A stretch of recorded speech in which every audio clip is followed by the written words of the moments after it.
Hello guys and welcome to another episode of Daily Genshin. Today I'm going to start something different. It's a new week. So I'm just going to see if this is more likable to people on YouTube where I'm posting my videos. I'm just going to talk about some Genshin news that is coming up. My perspective, to give you a little bit of background, is a free-to-play player or F2P. I think I can say a couple of things that are unique to free to play players that maybe some of the other content creators don't have. Because most content creators, let's face it, they're whales. They got the money, they got the dough rolling in, and they really lack, I guess, a certain perspective as to, or poor players or the guppy players in the game. So, one of the things that I'm really excited for is, of course, the new banners. Every time a new banner comes in, I'm really excited.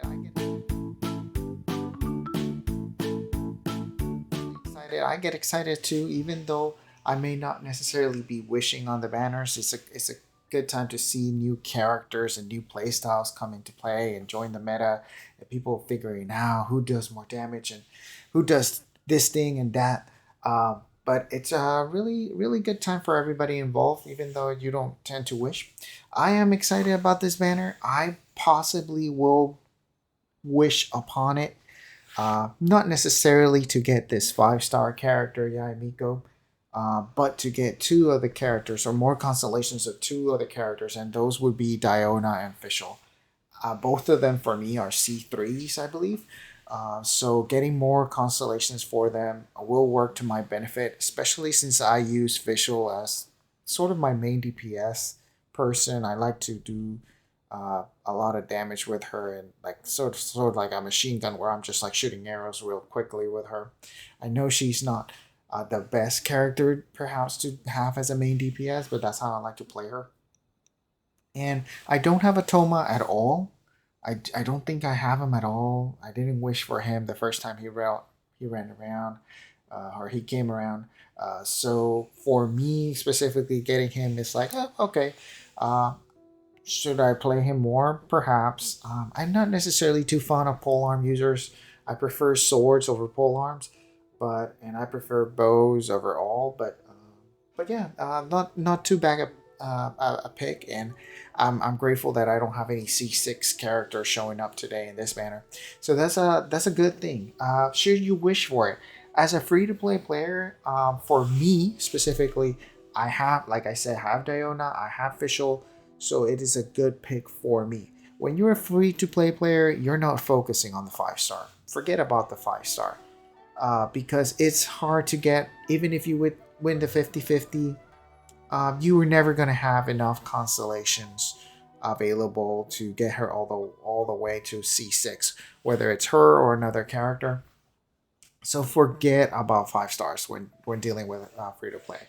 Focus more on the 4 stars and what you can get out of your buck for those characters. So it is more likely than not that I will be able to have a C6 Diona and a C6 Fischl, and maybe get a copy of Toma when they come out. And that's what I'm focusing on as a free to play player. As apart from that, also though, they released a weapon banner.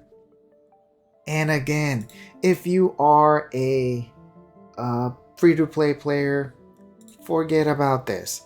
Forget about the epitomal invocation. You have no business. This is for whale characters altogether. Do not wish on weapons at all. You are missing out on characters. Yes, I would wish that they would put character weapons that are significantly tied into the character, like this Kagura's Verity was obviously uh, Yae Miko's number one weapon. I wish they would not do that, because players like us, the free to plays, are never gonna get this weapon. Never in a million years. And on top of that, we have to wish, what is it, like 180 plus wishes? So it would be on our third try that we might get a chance if we are very unlucky. So do not spend wishes if you're a free to play player wishing on this banner at all. Just forget it. This is for the rich folk, people. So do not do it. Other than that, we did have some other sneak peeks of things going on with the Three Realms Getaway offering event. As a free to play player, you definitely want to be doing this. For doing this event, though, you are going to need to be level adventure rank 30 or above, as stated, and completed some of the Arcane quests. So if you're a new player to the game, you will have to uh, be quick in getting those Archon quests completed if you haven't done so already. And I myself might be a little behind on this, so I need to get my uh, gaming going here because I don't know if I've done this Erebos Secret World quest. I may not have done it because I've been very lax in economy. I've kind of taken my pace because I don't want to ruin or go into this lull where months at a time nothing is happening in Genshin and I'm just looking for things to do. So hopefully I have done just enough to get this event going for me. And as a free to play player, you definitely want to be doing this because it gives the crowns, so it gives you more DPS for the talent, and gives you a free weapon for the event that has a slight bonus to experience. They always do. They have like a 1.5 bonus experience, so it's easier to level. This looks to me like it's going to be like Kokomi's main weapon. Perhaps not the best weapon being free to play, but it looks like very aesthetically pleasing to go with her. And I do like that in weapons. I like weapons that match the character. That's why I have Shang Yun with a tombstone claymore because it might not be the best for him, but it looks good on him because it has the same color matching scheme to him. Other than that, we have some other events going on with the domain, where you can create your own domain and have a challenge. You definitely want to be doing these just for this object right here in the middle. Those primo gems are essential, even if just scraps here and there, 20 here, 30 there. They are essential for a free to play player to have. So you want to be doing these, and these, of course, look at the date. These are in March.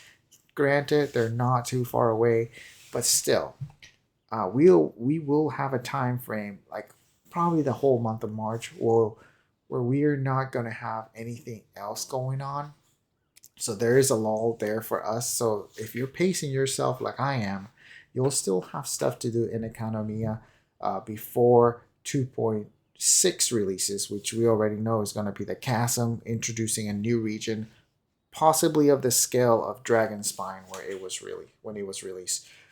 And of course, we have the story quests. If you are a new player, you are going to have to haul your butt to adventure rank 40 from the get-go and complete some Archon quests in the process. Chapter 1s, from the looks of it, and Acts 1s. Because it says here that you're gonna need omnipresence over mortals and Imperatrix and Brosa chapter, which I think those are the Raiden Shogun chapter quests. Are in Archon quests, so you are definitely gonna have to haul if you want to get to these events. Of course, these will become part of the game, so they are available to you once you get there, as opposed to the first event, which is just an event that will end at the end of version of 2.5. So you gotta keep that in mind. Again, if you wish to do these, you have a little, you have time. You have time to complete these. So don't worry too much. They're always going to be permanently available.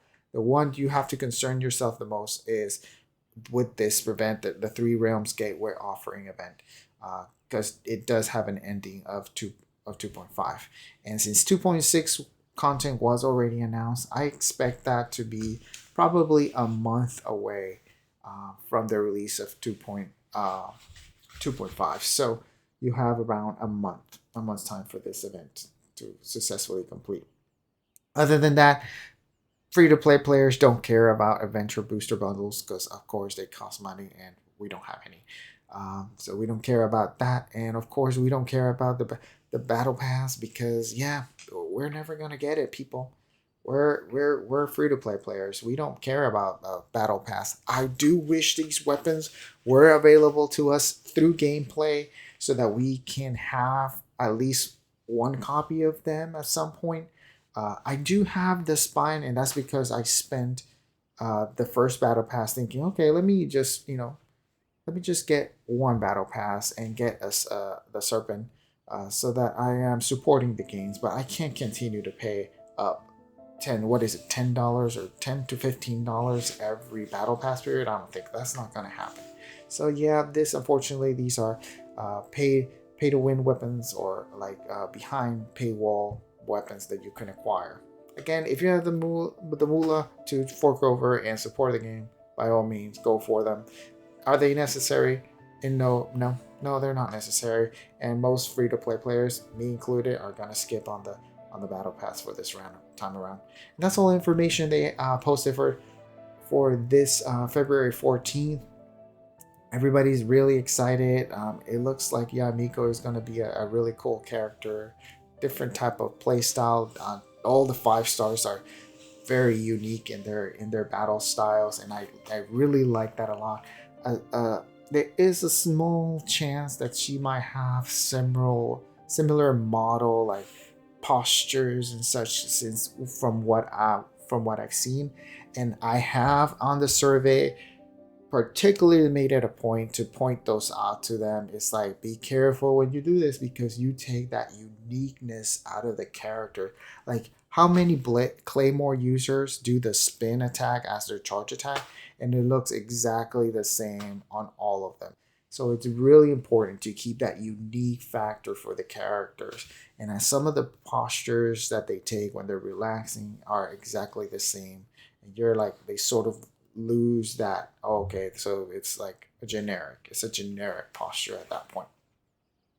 So whatever your intentions to be doing in the game, I would say for free to play players, be mindful first of what you're going to pick here, and skip everything else. That's pretty much it. That's going to be 2.5 for you, basically, and do the event.